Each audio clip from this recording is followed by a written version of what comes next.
Esmu Līga Ābola-Bērziņa, strādāju C1. Pamatskolā, mācu dabaszinības un ģeogrāfiju un papildus vadu arī ekoskolas projektu. Mēs tātad iesaistījām pirmām kārtām jau jauniešus, kuri jau tajā laikā bija aktīvi zaļās kustības darītāji, un viņu ideja bija tā, ka mums vajadzētu pilnveidot mūsu pagalmu. Un tad radās doma arī ar vecāku atbalstu un vecāku idejām, jauniešiem un mūsu skolotājiem gājām kopā un izdomājām, ka mums ir nepieciešams pagalmā dārzs. Un tā kā mēs esam pilsētas skola, pagalms ir mazs, un tad tā doma bija par permakultūras dobēm un jau runājām par resursiem un aprits ekonomiku tajā laikā. Un vēl mums bija otra lieta, ka mums bija nepieciešams šis te ārklase. Un tad mums bija tā doma salikt to visu kopā, veidot zaļo klasi ārā un permakultūras dobes.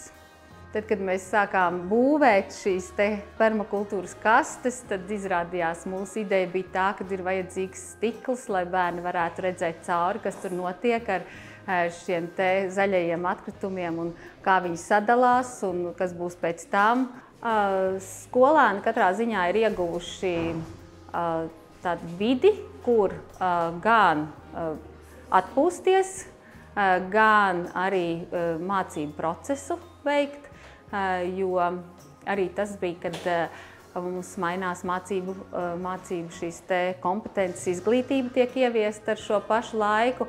Un tieši prasījās tieši šo zaļo klasi, lai bērniem būtu, kur iet ārā un lai būtu, kur pavadīt šīs mācību stundas.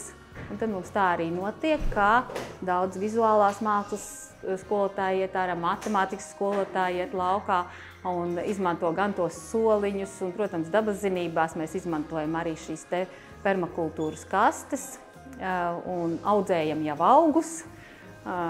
Un mācamies to darīt, tā kā tas ir tas lielākais ieguvums. Jā, mēs esam iesaistījušies arī vienā, kas saistās ar ekoskolu, vienā projektā šobrīd par aprits ekonomiku.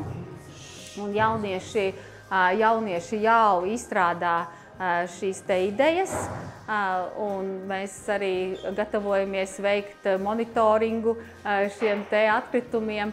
Un tad mēs tālāk arī spriedīsim, ko mēs vēl varētu darīt un ko mēs vēl varētu ieviest gan skolā, gan arī iesaistīt arī visu pilsētas sabiedrību.